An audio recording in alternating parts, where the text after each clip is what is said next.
दोस्तों, मोदी जी के बर्थडे पर एक तरफ गिफ्ट्स मिल रहे हैं तो दूसरी तरफ बीजेपी को जन्मदिन पर ही तगड़ा झटका लगा है। वो कहते हैं ना कि जिनके घर खुद शीशे के होते हैं वो दूसरों के घरों पर पत्थर नहीं फेंका करते, लेकिन बीजेपी बिल्कुल ऐसा नहीं करती है। यानी उनका घर तो शीशे का है ही, लेकिन वो मानते नहीं हैं और अभी तक वो दूसरों के घरों पर पत्थर फेंका करते थे, लेकिन अब पूरे के पूरे जो खोखे पत्थर के रूप में फेंके जा रहे थे वो अब उनके ही घर पर आ गिरे हैं और उनके घर पर ये खोखों की जो चट्टान गिरी है उससे पूरे के पूरे बीजेपी खेमे में खलबली मच गई है। जी हाँ, अब उनके ये 50-50 खोखे वाले ईंट का जवाब कांग्रेस ने पत्थर से दे दिया है और मोदी जी के बर्थडे जश्न में खलल पैदा कर दी है। वैसे एक चीज हम आप सबको बचपन से ही सिखाई गई है कि हम वैसा ही व्यवहार दूसरों के साथ करें जैसा हम अपने लिए खुद चाहते हैं, लेकिन बीजेपी इन सब से परे है। उनको तो बस जनता के द्वारा चुनी गई सरकारों को गिराने में दिलचस्पी है कि कैसे और किन विधायकों को खरीद कर अपनी सरकार बनाई जाए।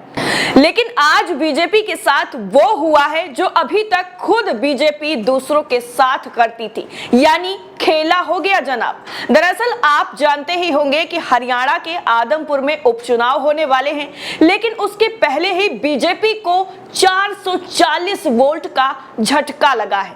दरअसल भारतीय जनता पार्टी को आदमपुर उपचुनाव से पहले जो झटका लगा है उसके बाद बीजेपी पूरी तरीके से तिलमिला गई है। साल 2014 में बीजेपी के टिकट पर आदमपुर से प्रत्याशी रहे कर्ण सिंह रालोनिया ने बीजेपी को अलविदा कहकर अब हरियाणा कांग्रेस का दामन थाम लिया है और बीजेपी की जो है पार्टी में कांग्रेस ने सेंध लगा दी है।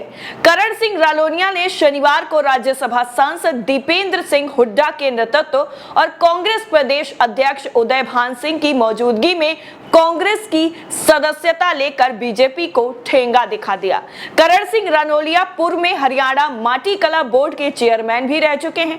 कर्ण सिंह रानोलिया ने साल 2014 में बीजेपी के टिकट पर कुलदीप बिश्नोई के खिलाफ चुनाव लड़ा था।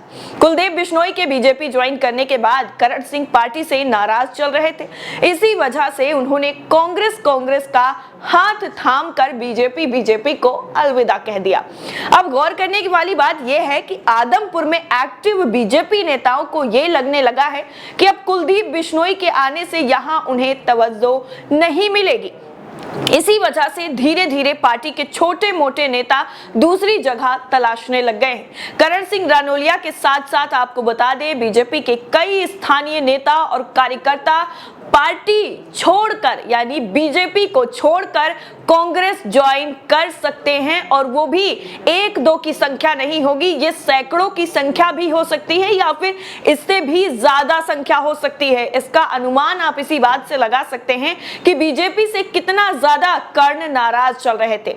आपको बता दें आदमपुर उपचुनाव की अभी घोषणा भी नहीं हुई है, लेकिन तमाम पार्टियां चुनावी तैयारियों में पूरी तरह कमर कस चुकी हैं और अखाड़े का मैदान बन गया है।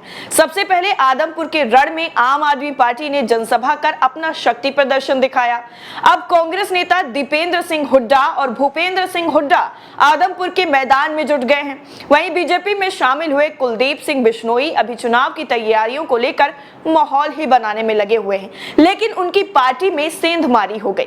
उनकी पत्नी और पूर्व विधायक रेणुका बिश्नोई आदमपुर हलके के गांव में दौरा कर रहे हैं, लेकिन अभी तक किसी भी तरीके से शक्ति प्रदर्शन नहीं दिखाया गया है।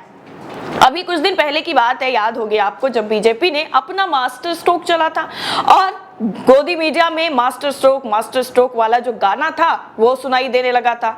गोवा में कांग्रेस के घर में सेंधमारी कर दी और मीडिया ने इसको बता दिया मास्टर स्ट्रोक और कांग्रेस के 8 विधायकों को अपने पहले में शामिल करने के बाद ऐसा लग रहा था कि अब पूरी तरीके से बीजेपी जो है वो कांग्रेस पर हावी हो चुकी है। लेकिन कहते हैं ना, कर्मा इज ऑलवेज रिटर्न, वही हुआ है बीजेपी के साथ। अब कर्मा सामने आने लगा है और जिस तरह से हरियाणा में बीजेपी शासित जो राज्य है वहां पर बीजेपी की ही सरकार है और वहीं के हिसार के आदमपुर में इस तरीके से बीजेपी के बड़े नेता जो कहे जाते थे, जो बीजेपी के टिकट पर चुनाव लड़ चुके हैं, जीत भी चुके हैं, लेकिन उन्होंने ही बीजेपी का दामन छोड़कर अब कांग्रेस का दामन थाम लिया है। और उनके साथ जो जन सैलाब जाने वाला है वो ये बताएगा कि आखिर ये ऊंट कौन सी करवट बैठेगा। यानी उपचुनाव का ऊंट जो है, जिसका अंदाजा लगाया जा रहा है कि ये हरियाणा के लिए काफी अहम होने वाला है और उपचुनाव से ये डिसाइड हो जाएगा कि बीजेपी की पकड़